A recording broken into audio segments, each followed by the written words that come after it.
Hi, this is Scott Garibay, and today we're going to talk about Dungeons & Dragons 5th Edition and how being a dungeon master and being a dungeon player may make us a new form of human beings, and we need to be careful about how we interact with other human beings now that we are moving into another stage of evolution as dungeon masters and dungeon players.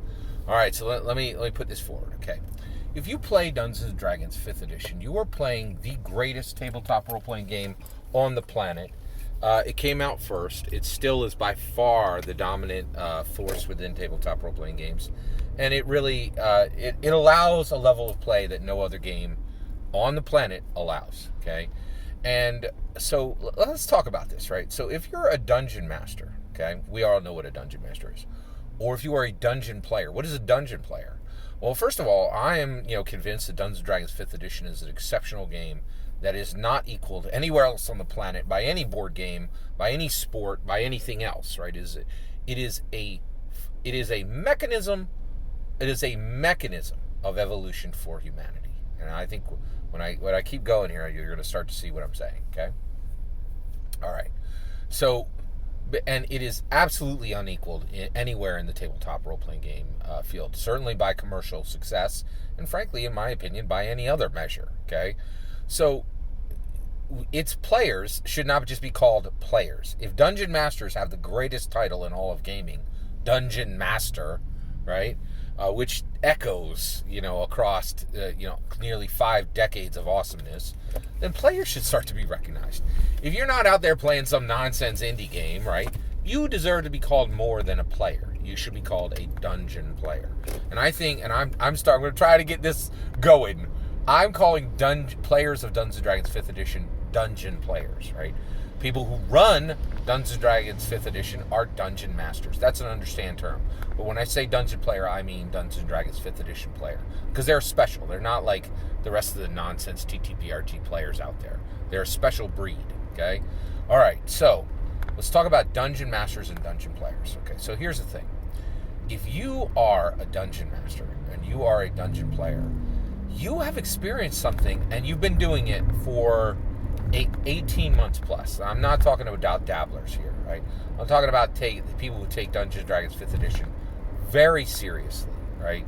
Have played 100 plus hours, have so let's qualify this. In order to be in this grouping, you have to own the DMG, the PHB, and the MM, or have read them. Own or have read, okay? All of them, cover to cover, okay? You have to have 100 plus hours of play, all right? And you have to have both played, you have to have put forward 10 plus NPCs, and you have to have played 10 plus player characters, okay? Now, once we get there, right, a dungeon master and a dungeon player are an evolution of humanity. Well, how can I say that, right? Well, the reality is, they've experienced something that no other person in the history of humanity has experienced, right? One, they have had multiple worlds crafted for them. Or they have crafted multiple worlds. This is unprecedented, right? Like, this doesn't happen in movies. This doesn't happen in novels, right?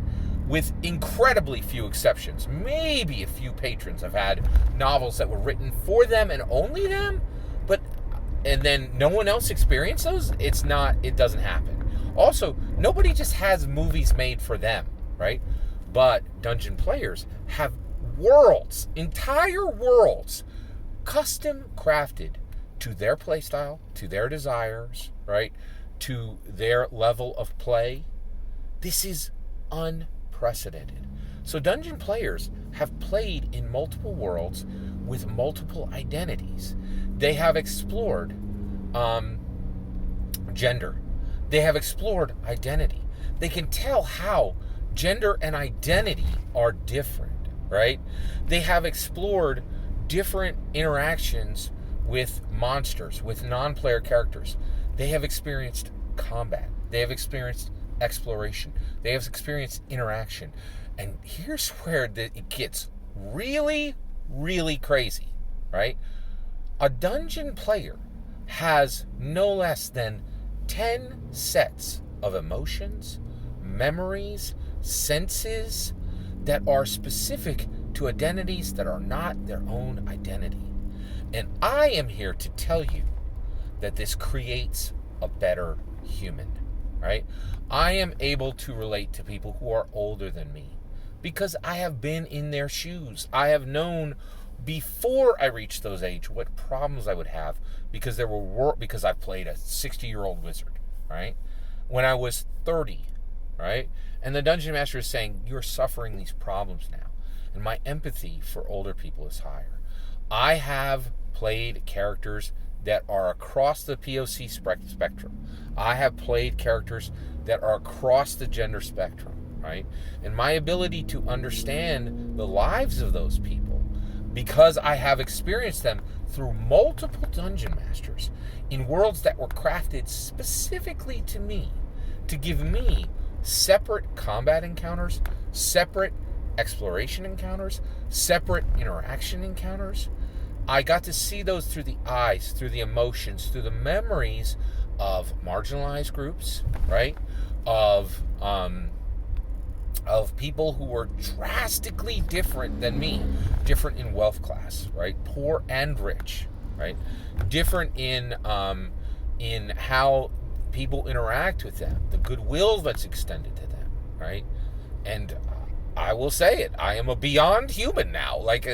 I don't function like normal humans, right? Like in that normal humans don't have 10 sets of emotions, 10 sets of memories, different sense experiences, and have lived multiple lives within one life. And I am telling you right now, the idea that a dungeon master and a dungeon player, right, after crafting worlds, inhabiting worlds, experiencing multiple worlds, right, your empathy is changed, your emotion is changed, your thought patterns are changed, your entire being is changed.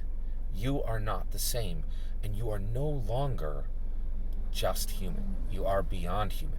And the idea that what Gary Gygax created in 1974 will not be an intellectual evolution of humanity is ludicrous, right? And we have to understand that we are now beyond human. And so if we do struggle to interact with people, right, it may be that we have lived multiple lives. If they do things and we're like, why do you do that? That seems so small-minded. That seems so unempathetic. That seems so foolish.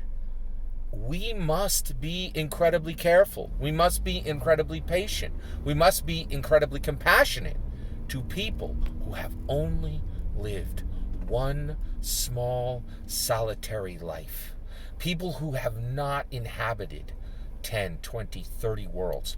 People who do not have 10, 20, 30 separate emotion sets, intellectual thought pattern sets, empathy sets, life encounter sets, right? If we have lived 30 lives, right? If we have felt 30 different kinds of emotion, if we have felt 30 different kinds of empathy, how can we be impatient and unkind and unloving to those who have only encountered one small, shriveled life? We are beyond human, right? There is something happening with Dungeons & Dragons. And if you think Dungeons & Dragons is merely a game, you are not paying attention. Well, that's my opinion. I'd love to hear yours. Let me know in the comments below. Please consider liking and subscribing, and have a wonderful millennium.